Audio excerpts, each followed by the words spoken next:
Yan mga koys, may tubig yung ating kalsada. Yung gagawin natin ay lalagyan natin ang dadaanan dito sa kabilang daan ito, dito sa kanan, isa doon sa kaliwa. At kukuha lang ako ng barita mga koys. Yan mga koys, meron na akong dalang barita. Yan sobrang laki niyan mga koys. Hindi na rin ako ano lang ako, chinilas lang mga koys. At doon muna ako mag-uumpisa sa kabila na yun mga koys.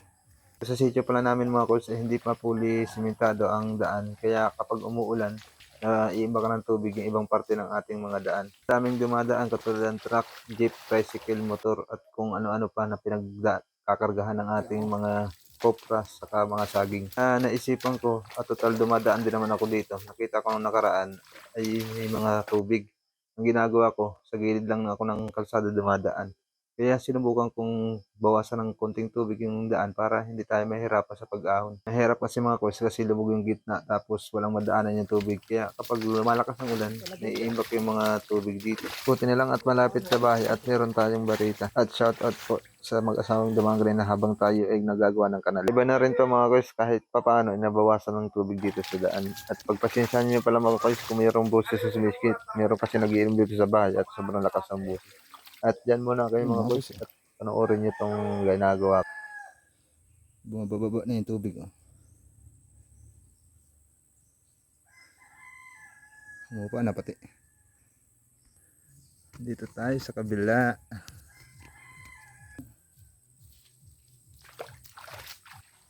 Dito tayo mga boys.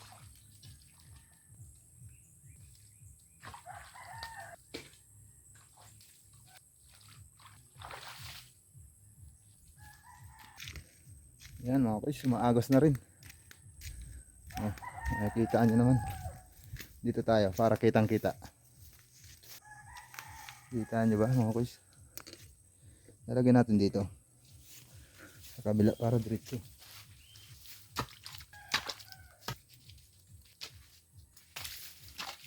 Huwag lang urit maharangan mga boys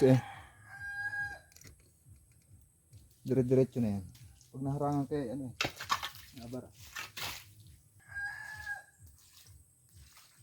Mga boys, umupa na.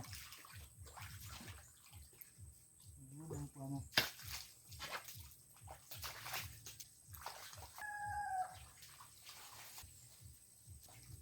Saan mo dahil ito?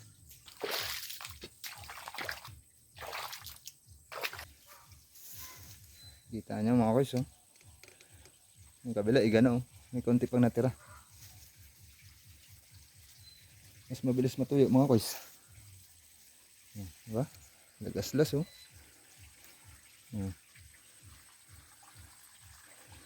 may imbor na kasi dyan mga boys wala lang drainage. Yan diba?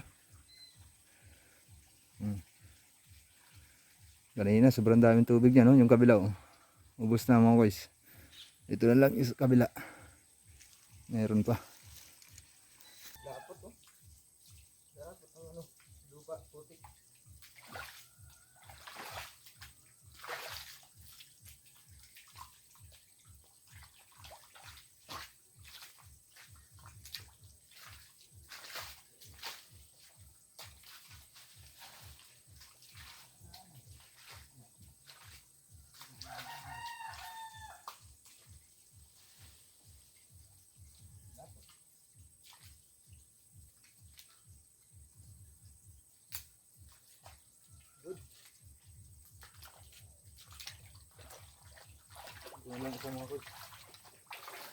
Diretso na ang baba ng tubig.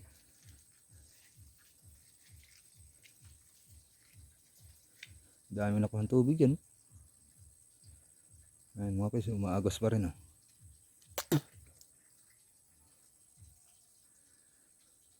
Mamaya ulit mga guys, tingnan natin, obserbahan natin kung anong nangyayari. Dito tayo sa taas. Dito sa motor ko.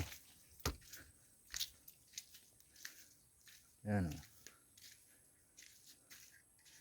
may nangyari mga guys natanggal yung nando sa kabila.